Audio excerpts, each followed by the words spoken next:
today we're going to talk about forgiveness. And as Reverend John said so beautifully, we're going to talk about forgiveness in the perception of teams. And teams are not just at work. Teams are not just baseball. As Reverend Denny said last week, teams come in a lot of shapes and forms. This community is a team. We are all a part of the whole. We are all so important. Each one of you sitting here, each one of you online is critical to this community. And then we have micro teams like choir that our beautiful team sings periodically throughout the year. We have our yoga and somatic class. We have our sound baths with Dr. Stacy McDonald and Joy Adel. We have beautiful teams on Tuesday nights that meet for spiritual classes. So there's a lot of micro teams within this big team. And as it relates to our holidays, because we are intending the best holiday ever, right? Yes. We have micro teams there too. We have teams in our family. Some teams we like, some we're like, oh, got to deal with those in-laws, right? Just kidding. But truly, there are people in our family that rub us wrong, no? Yeah. And so we have to look at that. See, they're calling right now to let me know that I'm crossing a line. Just kidding. So why do we need teams why do we care about teams for the holidays, and why do we care about forgiveness? Because when we intend to create, and I know Reverend Denny is going to talk a lot about intention next week, when we intend to create the best holidays ever, there must be forgiveness. There must. Let me share a story with you. So the book I was given today by one of my team members is Radical Forgiveness. And I'm really grateful for this book because there's a story in it I would like to share with you. And the story goes something like this. There was a famous author, Alan Cohen. Many of you may have heard of him, very popular author. He had a friend who, due to circumstances beyond his control, ended up with the death of a young girl that wasn't his own. The father of that young girl was furious, as you can imagine. I mean, he lost his daughter. And this friend of Alan's ended up owning full accountability for it and got several years in jail. Well, every time Alan's friend came up for parole, the father was very influential. And what he did was he would pay off attorneys, politicians, whoever he needed to make sure that man who killed his daughter stayed in jail. And years later, Alan asked his friend who was still in jail, have you forgiven this man? How do you feel about it? Have you forgiven him? I mean, he keeps keeping you in jail when you could have been paroled because he was a model prisoner. To which the man in jail said, you know what? I pray for him every day. I send him love every day because truly, he's the one in prison, not me. See, when we hold ourselves in bondage because we refuse to forgive that which needs to be forgiven, we're the ones in prison.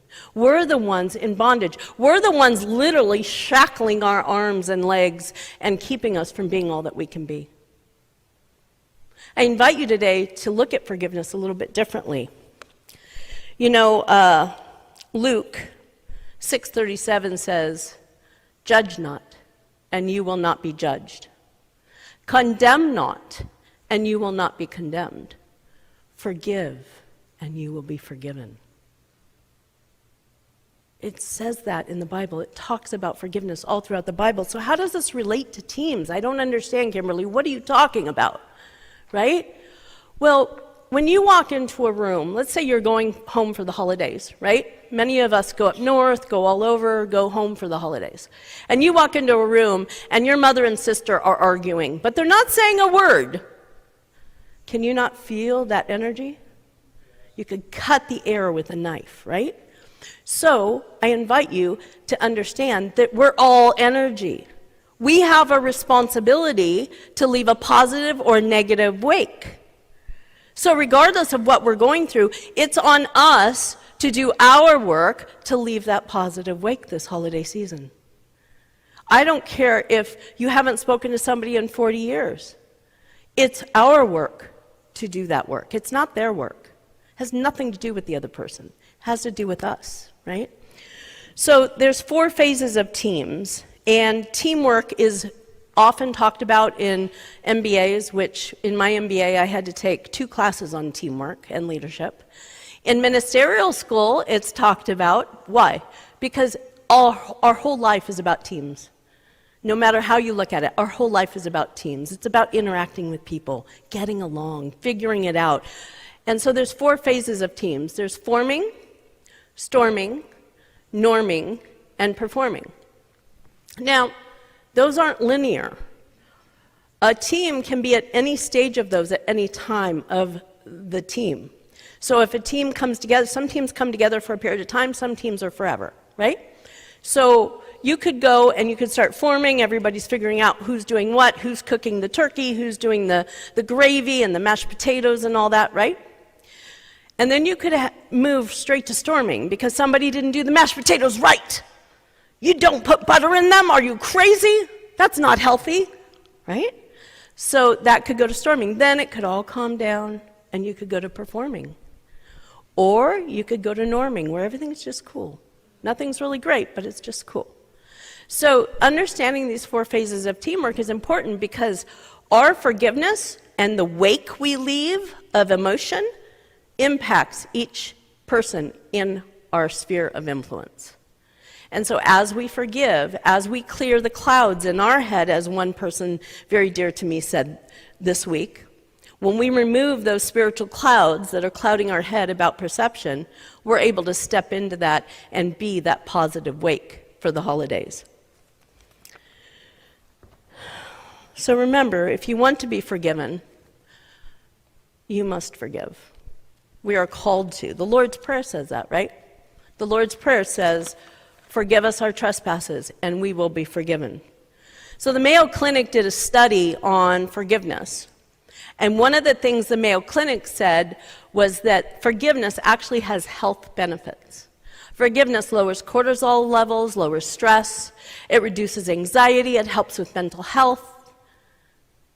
Plus, it improves our compassion and our ability to understand another's perspective. You know, understanding another's perspective is really important. Because sometimes we get into this place where we know we're right. I don't know, maybe it's just me. Anybody else felt, God, I just know I'm right, and you're wrong. Okay, that's okay. We're human. We're spiritual souls having a human experience. It's okay. We get to forgive ourselves for that.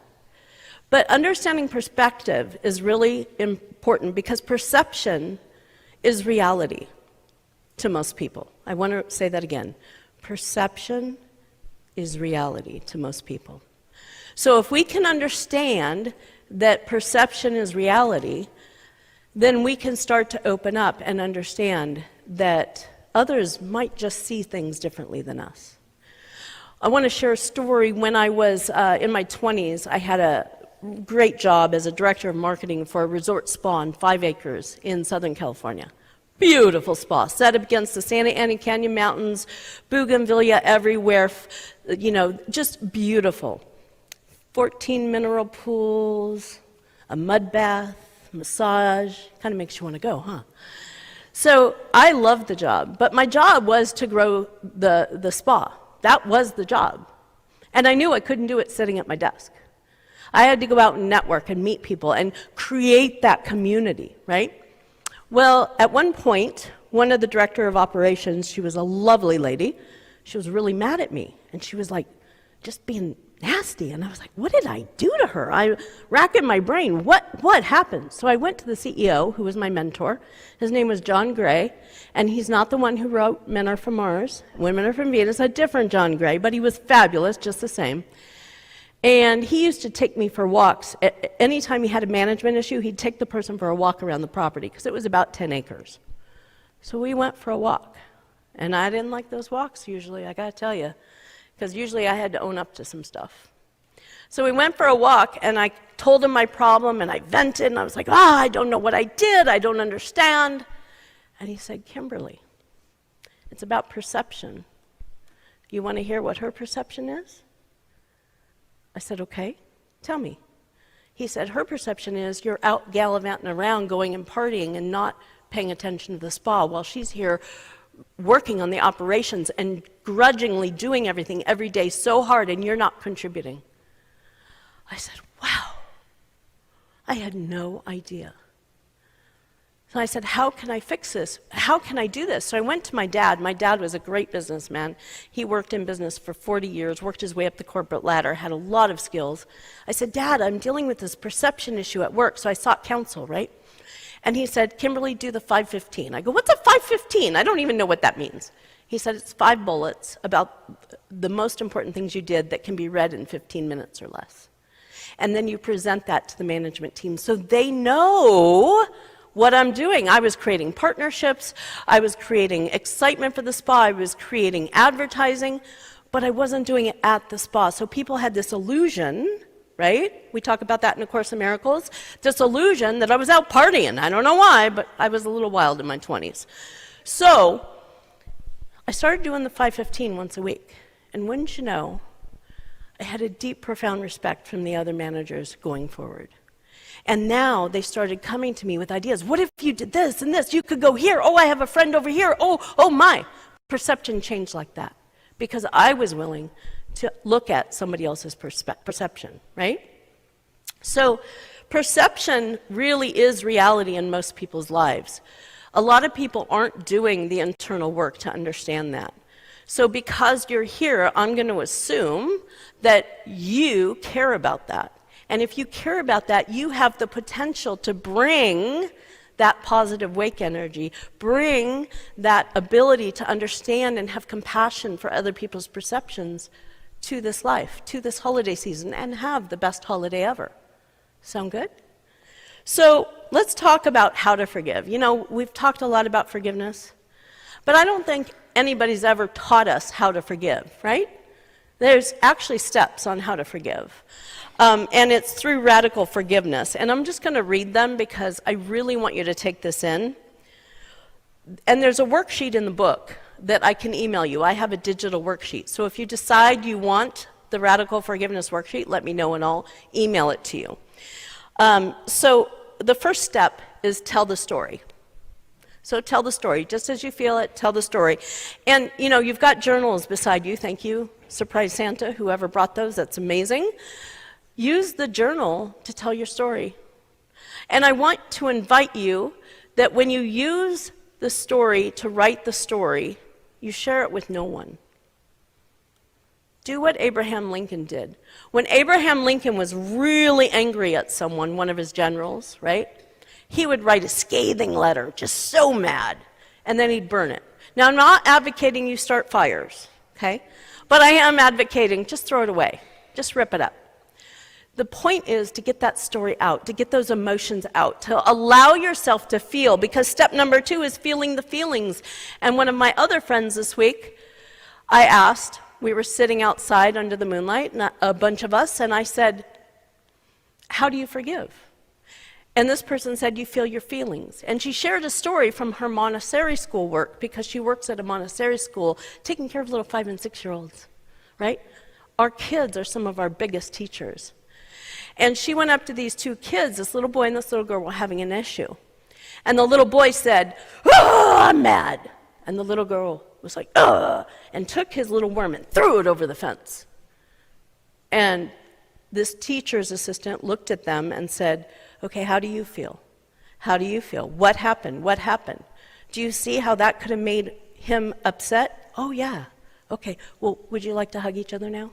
No. But I forgive her. Okay, good. Right? So forgiving doesn't mean forgetting. And I want to be clear about that because a lot of us have gone through incredible trials in our life, right? And we've gone through trauma, we've gone through this or that.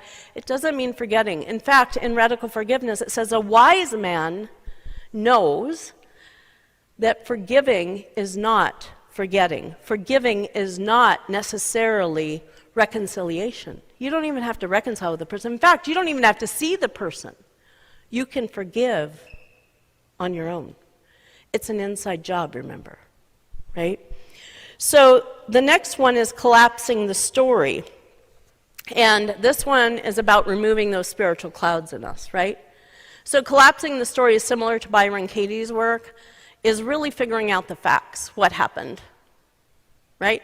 Get rid of the emotion out of it, just figure out the facts, what happened, and consider maybe a different perspective. So the fourth one is reframe the story. What could have happened from the other person's perspective? Remember, perception is key. What could have happened from the other person's perspective? And maybe we could just step into their shoes for a moment. Because, hurt people hurt people. And sometimes people don't intend to hurt you, but they can't help it. And I'm not condoning it. This is not condoning behavior that's bad. This is not condoning things that are said that are bad. This is not condoning violence or any of that. Yet, it's helpful to understand that if somebody has hurt you, it's more likely about them than it is you. And what we have to learn to do is kind of play jujitsu. Just let those things go by us, like little darts, right? Woo, woo. Okay? And the fifth one is integration. Let's integrate it into our lives. There's a lot of ways you can do this. I have one way that I teach in my classes, and people look at me and go, 70 times for 7 days? That's a lot. But it works. So you can use the 7 times 70, or you can integrate by Ho'oponopono. You can do a lot of things to integrate. But the 7 times 70 is where you forgive them 70 times a day for 7 days. And it's almost like rewiring your brain. Our brains are the most supercomputers we can have on this earth, even more powerful than AI if we use them correctly. And yet, sometimes we forget that they need to be reprogrammed. So 7 times 70 might look like doing the Ho'oponopono 70 times a day and just being in it. Yep, it takes a little bit of time. But can I tell you, to free yourself from bondage, it's so worth it. Because otherwise we stay in prison our whole life. We stay in prison and those stories keep coming back, and then we have to spill them over to everyone in our wake. When we forgive, the way I know I've forgiven, and it might be different for each of you, but the way I know I've forgiven is to, when I think about that person, I can send love and light. I no longer have to talk about the stories that we had between us. I no longer have to ache about what they're doing, how they're doing, or seeking revenge. Some people like to seek revenge or get so frustrated that they want to change that person. You can't change anyone. We know that. That's been proven. But we can change what's in here. And when we change what's in here, it really, really matters. So I want to share the most powerful spiritual tool that you can have. And this is a direct quote from Charles Fillmore, the founder of Unity. Here is a mental treatment guaranteed to cure every ail that flesh is heir to. Sit for half an hour every night and mentally forgive everyone whom you have any will or antipathy. Half an hour every night. It's a lot. But when we do that, we free ourselves, and that's powerful. So I'll leave you with one story as we wrap up. It's from a TEDx talk in London I was watching the other day on forgiveness. Really powerful young lady. She's 28, 29, very young, very powerful speaker. And she was talking about a time when she was 14 years old, and her little brother and her mom lived in the house. And this little kid from down the street would come over often and get food, and, they would help him out because he was having a hard time. He was having a really hard time. And this little kid came over one day while she was out and was going to steal some stuff out of the house because he needed it. So he broke into the house, and her brother was asleep on the couch. And as he was leaving, her brother startled him, and he shot him. And then he left, and the mom came back and found her son dead on the couch and was screaming. Well, the little boy who shot him came back because he forgot his coat. Saw the mom wouldn't stop screaming, so he shot her too. 28-year-old girl is telling this story on TEDx, okay? And I share this with you because that would be hard to forgive. So for 7 years, she lived with this, and right after it happened, she went on national news. I forgive him. I just want him to be healthy. I forgive my shooter of my family. But did she really? And she goes on to share in this TEDx talk, no, she didn't. She said it because she thought that was the right thing to do. She had an accountability to be a good Christian, to say the right thing. But in her heart, she was still linked with that person. She was angry, rightfully so, but she was still linked. And it wasn't until years later when she started doing research, Googling. Anybody Google here? Now it's ChatGPT. And she realized she didn't know anything about him. See, she had quit her corporate job in New York to write a play about this incident, and then realized she knew nothing about the shooter. All she had was a prisoner ID and a court document or two. No background, no knowledge about who he was. And so she started to do research. And she realized that in the prisons, there are abominable situations. Lack of food, abuse, just not a good place where he was. It was not a good place. And they would sit in this 8x8 cell for 23 hours a day. And she was like, wow, now he's human. He's no longer somebody out there. He's human, and he's suffering. Now I get a choice. Do I keep him yanked to my side, or can I see the Christ in him? Right? Because we're all born with the Christ mind inside of us. And yet, we can make choices that are very bad. We can make choices that hurt others. And yet, it's on us to forgive when somebody makes one of those choices, because otherwise we keep ourselves indelibly linked to that person and that memory runs everything we do. So I invite you this week to make a shift. Take the journals in front of you, write down anybody that can't cross your mind peacefully, anybody that you have a little wiggle about. Could be as simple as, oh, I didn't like the way they were dressed, or oh, I didn't like what they said to me, or oh, that person, oh, just rubs me like sandpaper, right? Write it down. Write the name. Write what's going on. Write your story in those little journals.